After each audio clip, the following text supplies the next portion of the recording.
The air in the heart of the forest, thick with the scent of old growth and pending storm, crackled with unnatural energy. Horace, the lone wolf, stood fully shifted, a towering, muscular beast with eyes burning like embers, his form reflecting the primal wildness of the wood. Opposite him, standing amidst the deep shadows, was Lord Darmon, the vampire king. Darmon's appearance was coldly impeccable. Pale, long white hair, a high-collared black coat over tailored leather, and an air of lethal, ancient authority. He stood utterly still, a study in refined menace against Horace's raw power. "Your clan's encroachment ends here, Darmon," Horace growled, his voice a tremor in the earth. "This ground is not for your night rogues to bleed." Darmon's lip curled in a silent aristocratic dismissal. "You cling to this wretched patch of mud, Horace? We both know this is about more than territory. It's about the power beneath it. The power your pathetic Bloodmoon growlers are too weak to harness." Horace lunged, but the king didn't flinch. "You speak of weakness? You've been ousted, king. Cast aside, we both have. Your own people sent you here to die, and mine did the same to me." The true challenge was not the battle, but the terrifying realization that their hatred was a tool wielded by unseen hands. If this tale pulled you into the shadows this moment, don't slip away just yet.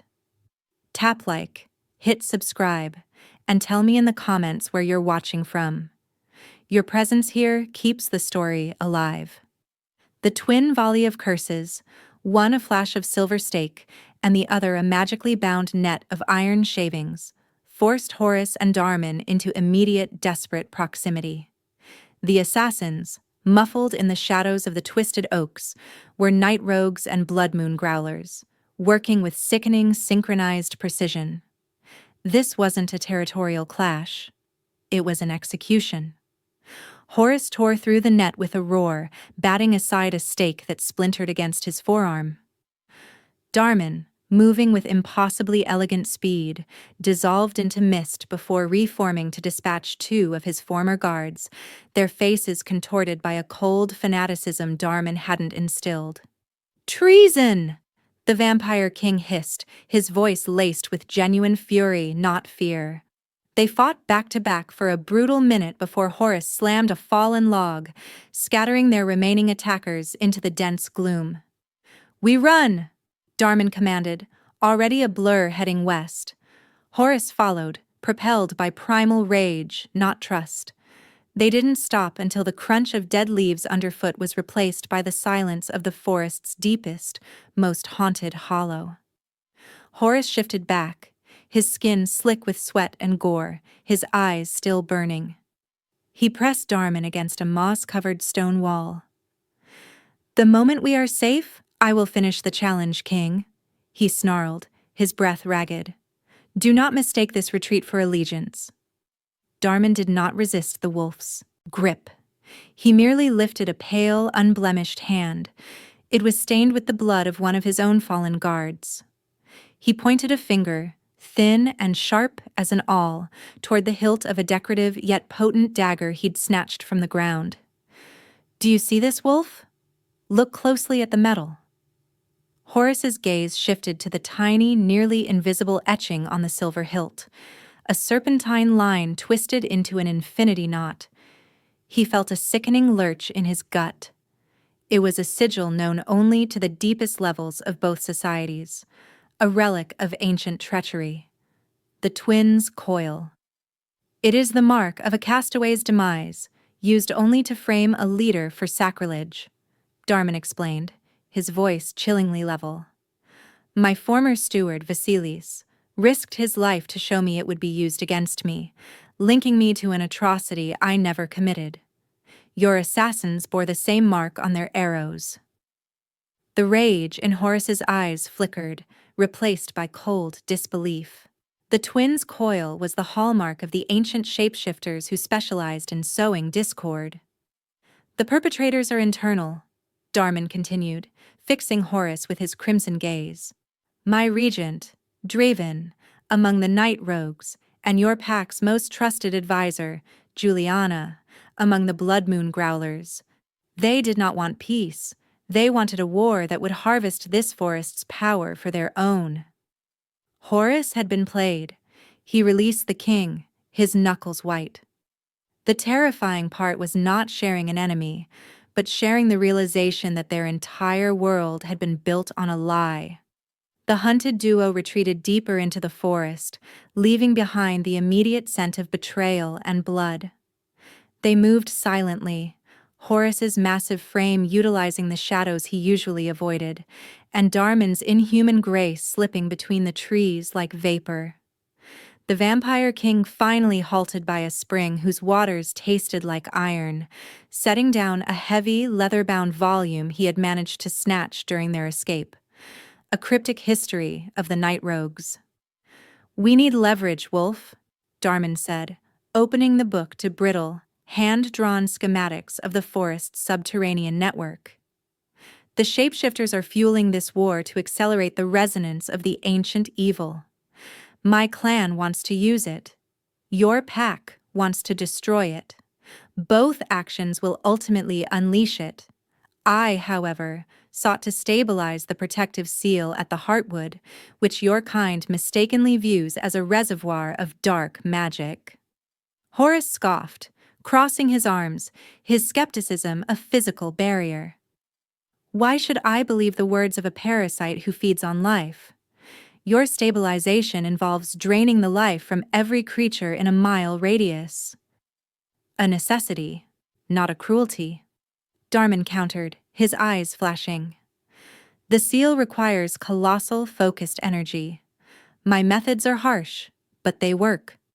Your natural protection has been failing for decades, which is why your pack is so desperate to harvest the energy themselves, just in a different, equally volatile manner." Darmon's logic, cold and clinical, pierced through Horace's ingrained prejudice. The werewolf thought back to the pack's recent desperate measures under the advisement of Juliana. Aggressive, erratic scouting, and a growing fixation on the forest's deepest caverns. The Bloodmoon Growlers were becoming reckless, driven by fear. Darmon, sensing the crack in the wolf's resolve, pushed further. He spoke of the heavy responsibility of ruling, of making necessary evils to prevent greater catastrophes. He revealed that his own sister had been lost defending the forest from a similar force centuries ago, a secret grief that underpinned his cold demeanor. "I may be immortal, but I am not detached. I value the continued existence of this world, not just my seat upon its throne," Darmon stated, his voice now lower, almost confidential. "My desire to rule is tied to my desire to protect." Horace finally lowered his guard, sitting heavily on a rock. He realized that the Vampire King was not merely a cartoon villain of his pack's lore. He was a complex, wounded monarch who, despite his parasitic nature, was attempting to fulfill his own version of stewardship. Horace, the solitary protector, and Darmon, the calculating guardian, were fundamentally driven by the same imperative: stop the corruption before the forest died. The true barrier wasn't their species, it was Horace's burning, entrenched hatred and mistrust, which now felt childishly simplistic against the face of true, insidious evil. He still hated the vampire, but he could no longer deny the shared goal. The plan was dangerously simple. Horace would attempt to re-enter the Bloodmoon Growlers' territory under the guise of scouting, while Darmon remained hidden, using ancient scrying magic to monitor the external movements of the night rogues. Horace needed tangible proof that Juliana was not the pack elder he remembered, but a shapeshifter, and he needed to stop the immediate threat of the Growlers' reckless digging near the Heartwood. The journey back was fraught with danger. Horace maintained a half-shift, his senses heightened, gliding through the territory he knew intimately. The atmosphere around the Growlers' hidden den was different, too quiet, too disciplined. He bypassed the perimeter alarms that he himself had helped install and slipped into the barracks. He located the main council tent where he expected to find Olga and Blade, the true leaders. Instead, he found LaRue, a fierce young lieutenant, addressing a cluster of growlers. LaRue spoke of Horace with cold, venomous clarity, painting him as a turncoat who had offered the pack's secrets to Darmon for a promise of immortality. He abandoned us. He chose the blood drinkers. LaRue's words resonated with the pack's deep-seated hatred, and Horace saw the conviction in their eyes. The frame-up was complete. Horace moved silently toward Juliana's private den, a small insulated cave near the main spring.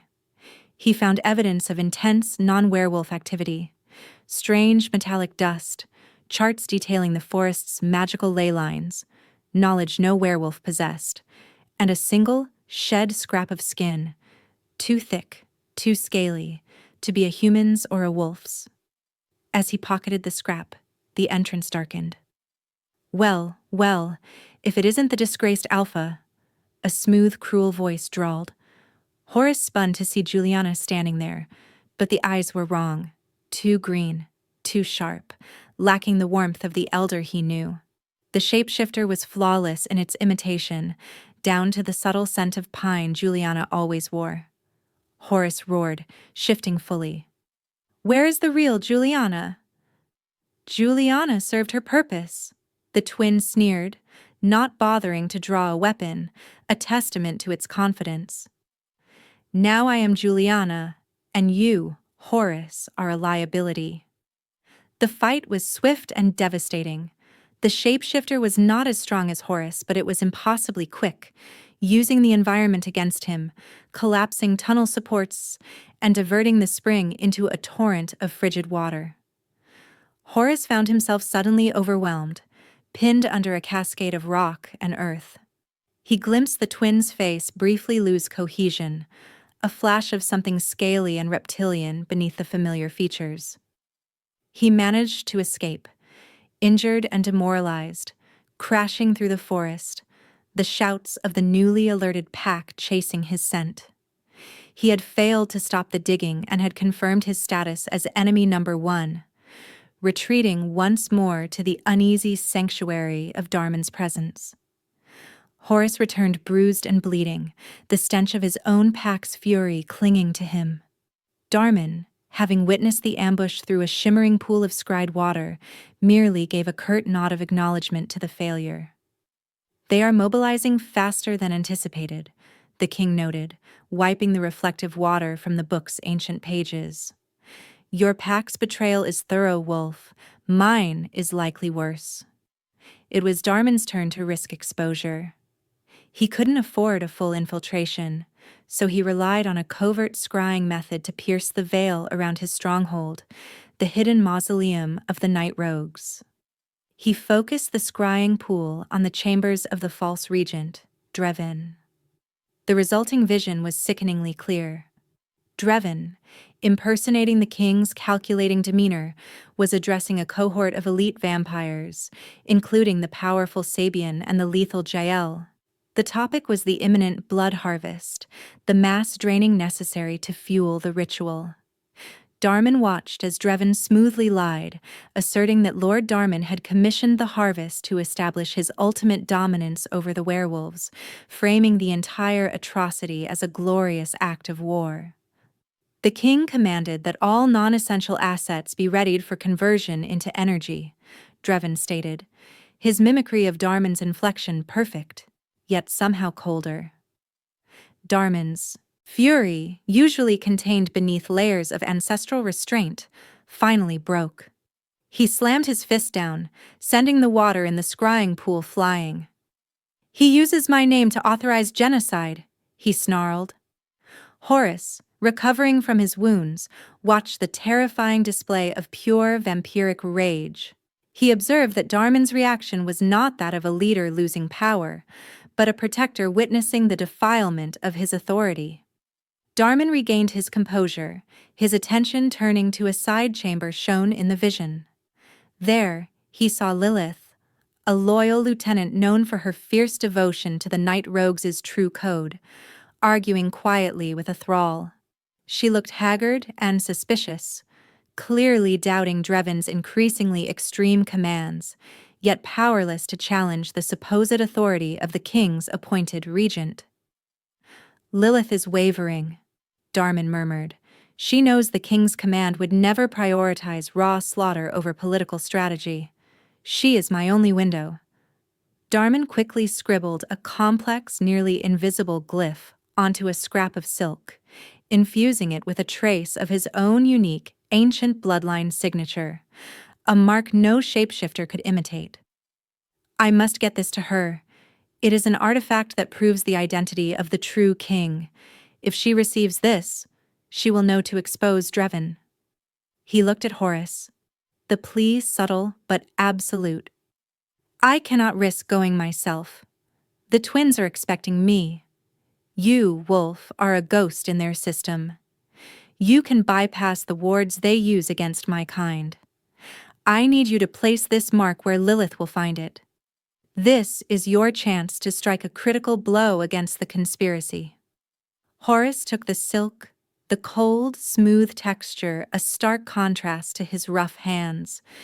It was the ultimate test of his ability to overcome his ingrained hatred, to trust a vampire king enough to become his messenger. The act of carrying a vampire king's personal cipher felt like an act of spiritual defilement to Horace, yet the burning urgency of the crisis overshadowed his disgust. He left Darmon in their hidden refuge and plunged into the shadows bordering the night rogues' territory. Unlike the earthy, scent-driven defenses of the Bloodmoon Growlers, the vampire perimeter was guarded by layers of dark, resonant magic designed to detect subtle disturbances in the spiritual weave. A challenge perfect for the lone wolf, who moved by instinct and minimized his own mystical presence. Horace found the Night Rogue's mausoleum base, a crumbling stone fortress unnaturally preserved by ancient blood rites, looming heavy and cold in the humid air. He used his smaller, faster demi-shift, balancing human intellect with enhanced senses. Slipping past the outer sentries, he located Lilith's quarters.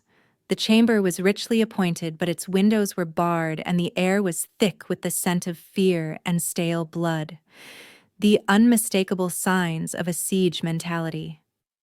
Horace moved with the unnatural quiet of a seasoned predator. He slid the silk containing Darmon's unique blood sigil beneath a loose paving stone near Lilith's bedside. Just as he was about to retreat, the door slid open. It was Dreven, the Shapeshifter Twin, impeccably dressed in King Darmon's former ceremonial robes. He was not alone. Lilith was with him, standing stiffly, her face a mask of strained obedience. Dreven's eyes locked onto the floor where Horace had just been kneeling, not seeing him, but sensing the infinitesimal disruption in the air currents.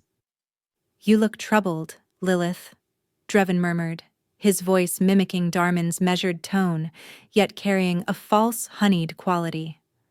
"Perhaps you are worrying about our castaway king? He is hiding somewhere, licking his wounds, unaware that all his actions, including his frantic attempts to stabilize the ancient evil, have been twisted to justify his exile. He sealed his own fate when he refused to commit to war."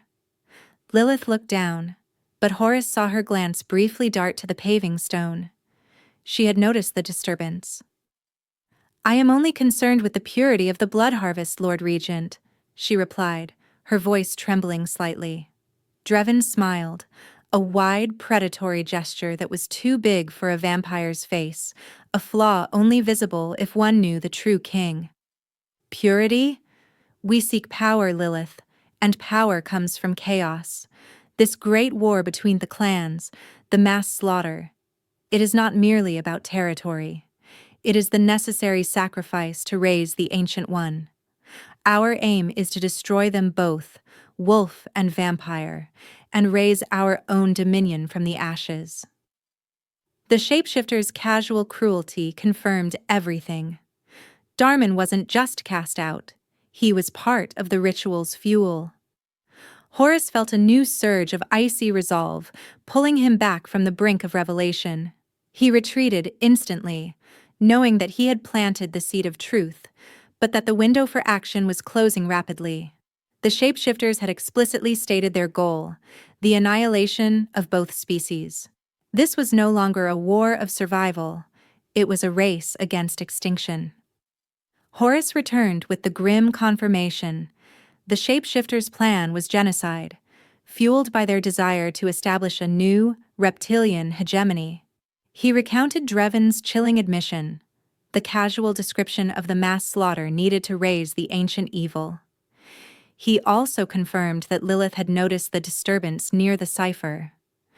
Darmon listened, his face pale and sharp, radiating controlled dread.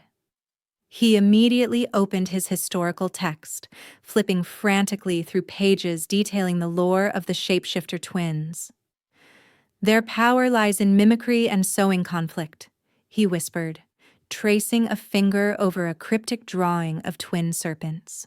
"But they have one weakness: they cannot perfectly mimic the spiritual energy of a true bloodline, and they are susceptible to pure, unprocessed sunlight, which is why they operate in this deep, ever-dusk forest." They strategized. A furious tremor shook the ground, followed by a distant, bone-jarring roar, the sound of mass conflict beginning. The shapeshifters had accelerated the timeline. "They are starting the war now," Horace breathed. "They want the fresh carnage near the Nexus." Darmon closed the book. Lilith received the message, but she cannot hold the line alone. "We must move. The key is not to defeat the twins outright, but to destroy the Nexus, the focus point where they intend to merge the harvested life force with the ancient evil. If we shatter the convergence point, the ritual collapses, and the energy implodes on the twins." Their escape route was cut off by patrols of both the Bloodmoon Growlers and the Night Rogues, who were now engaged in chaotic, brutal skirmishes across the forest floor. Horace spotted LaRue leading a charge of werewolves, her eyes glazed over with battle rage. Nearby, Sabian commanded a group of vampires, his movements vicious and reckless. The war was officially underway. "We have to go through them," Horace declared, his muscles bunching as he prepared to shift. Darmon shook his head, a rare look of defeat flashing across his face. "No. We cannot kill those who are merely victims of deception. We must bypass them." He pointed to an old hidden fissure in the earth near their feet. "There is a forgotten tunnel system beneath the forest, used only by those seeking the deepest, most volatile energies. Exactly what the twins would use to connect to the Nexus. It is dark, dangerous, and swarming with the forest's corrupted lesser spirits, but it avoids the main conflict." The two castaways, one driven by primal earth and the other by cold blood, descended into the suffocating darkness of the fissure. The air immediately grew colder, heavier, and pressed in on them. They were underground, surrounded by the moans of the forest's dying spirit, heading straight toward the source of the chaos. The race was now vertical, deep into the Earth's volatile heart, to reach the sacrifice nexus before the final offering of blood could be made. They were no longer fighting to win a war, but fighting to stop its ultimate horrific purpose. The descent into the old mining fissure was treacherous, the narrow shaft slick with unnatural runoff that smelled of sulfur and iron. The distant sounds of the surface battle, the snarls of werewolves and the shrieks of dying vampires, faded, replaced by the deep, unnerving resonance of the ancient evil stirring far below. Darmon's sight was useless in the absolute blackness, forcing him to rely entirely on Horace's superior senses and the faint, glowing glyphs he projected from his fingertips, illuminating the precarious path. They emerged into a vast cavern, a natural dome cathedral carved by centuries of tectonic stress. In the center, beneath a massive, pulsating green crystal, the sacrifice nexus, was a sickening spectacle. The Shapeshifter twins, having shed their Drevin and Juliana disguises for their true, scaled forms, were preparing the final ritual. The twins, lit by the malevolent green light, were reptilian, quick, and hideous, their power amplified by the nexus. Around them, paralyzed by thrall magic, stood dozens of captured vampires and werewolves, including familiar faces, Olga from the Growlers, and Yael from the Night Rogues. They were not fighting.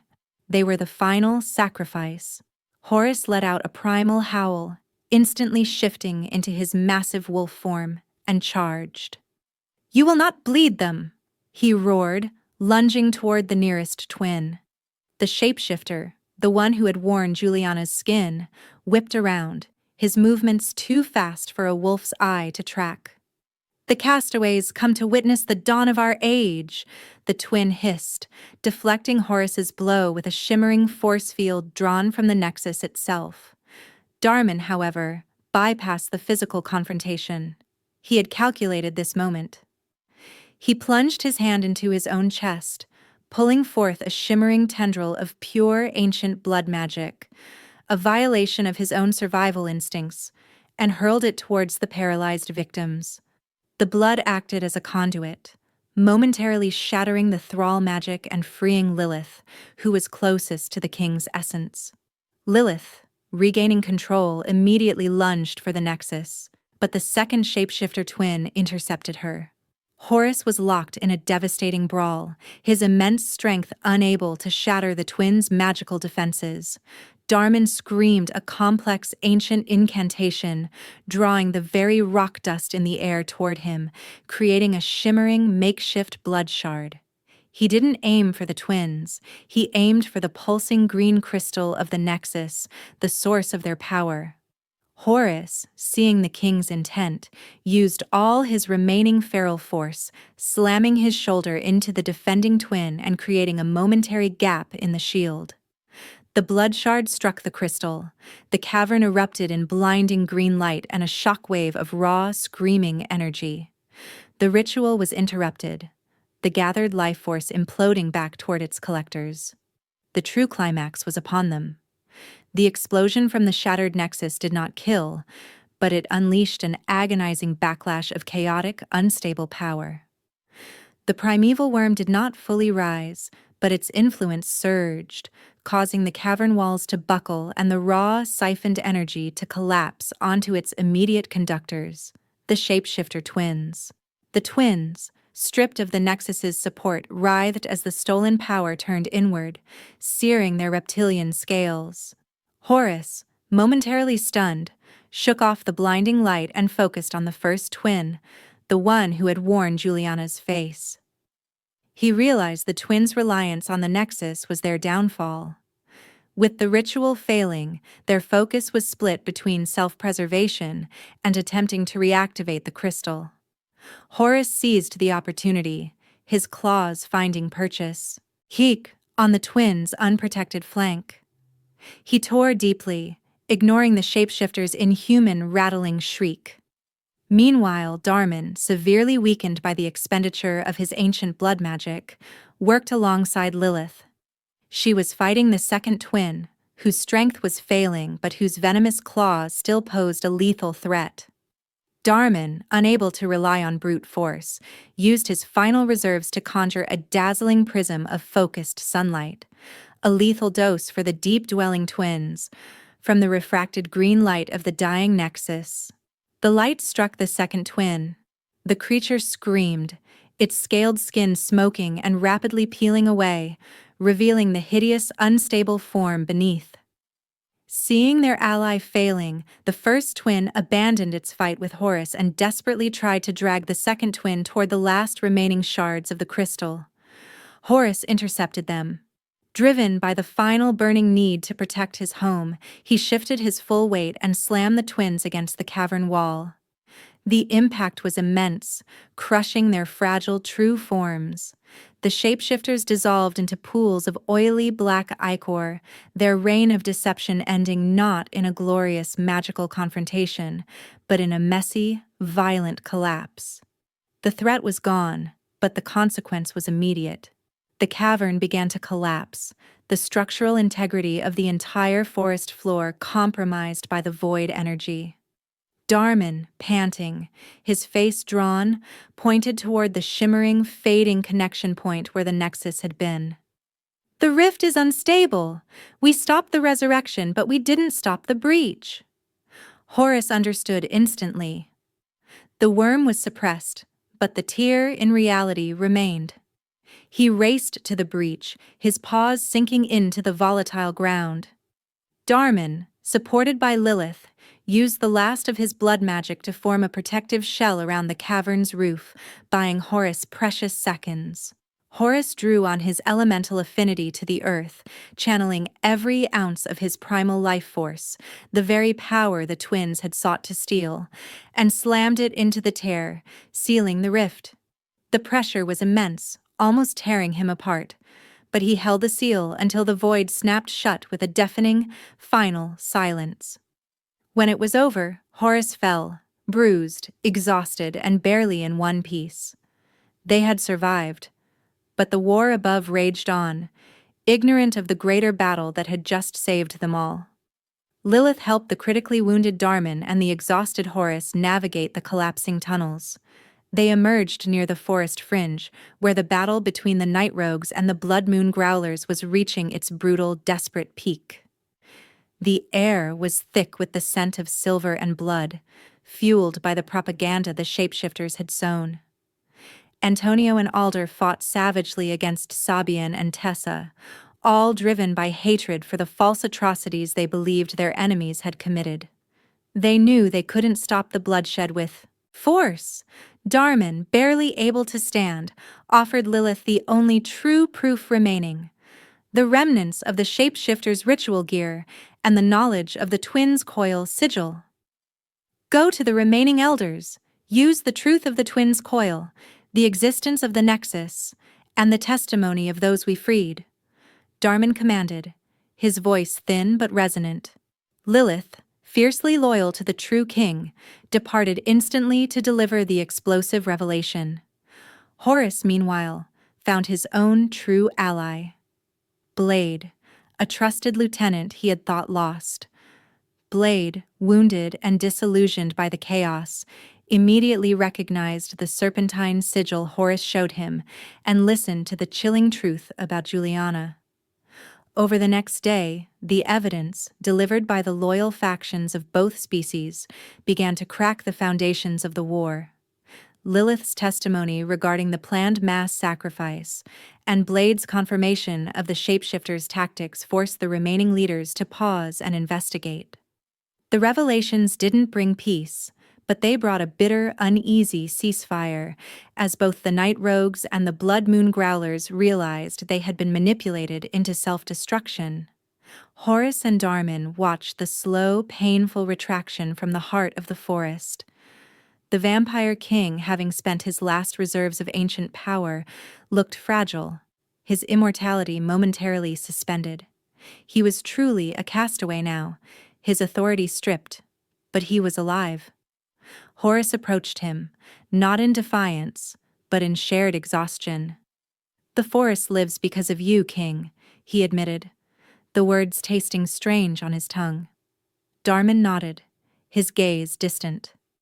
"And my people survive because of your brute honesty, Wolf. We were both right, and we were both foolish. Our prejudice nearly killed us all." The two castaways, one bound to the natural law and the other to ancient dark rule, established a silent, pragmatic peace. Darmon did not return to his throne, nor did Horace rejoin his pack. Instead, they took up permanent, separate vigils within the scarred ancient forest. They were now the silent, necessary counterweights to future shadows, bound by a shared, dangerous secret. They were the last honest enemies in a world full of lies, their survival proof that sometimes the true way forward is found in the reluctant alliance with the creature you were born to despise. The silence that settled over the ancient forest was heavier than any battle noise, a silence filled with ghosts and the slow, deep healing of the earth. Weeks had passed since the war had sputtered into an uneasy, skeptical truce. The Bloodmoon Growlers retreated deeper into the north, licking their wounds and rebuilding their hierarchy under Blade. The Night Rogues relocated their primary seat, their trust in authority shattered, with Lilith ensuring the truth of Darmon's actions was preserved, though his throne remained empty. Lord Darmon, the castaway king, made his lair in a hidden, sun-shielded cavern far from his former stronghold. He looked aged now, the loss of his ancient power having stripped away the cold perfection of his immortality. He dedicated his twilight hours to charting the remaining vulnerabilities of the forest seal, his knowledge now purely protective. Horace, no longer defined by his solitude, maintained his vigil over the heartwood. He saw the world differently now. The distinction between predator and protector was no longer black and white. He often left fresh kills near Darmon's known entry points, not as a gift, but as a necessary payment for their shared burden. Darmon accepted the offerings silently, sometimes leaving an ancient polished stone carved with protective glyphs near Horace's resting spot. They never met. They never spoke. Yet, their alliance was more solid than any treaty signed in blood. They were two lone figures, irrevocably bound by the secret they shared and the catastrophe they averted. The forest was safe, but both knew that shadows always returned, and when they did, the lone wolf and the fallen king would stand together, two castaways guarding a fragile, damaged world. Thanks for staying with me till the end. I really appreciate you. Be sure to like, share, and subscribe for more powerful stories, and let me know what you learned from this story and where you're watching from in the comments.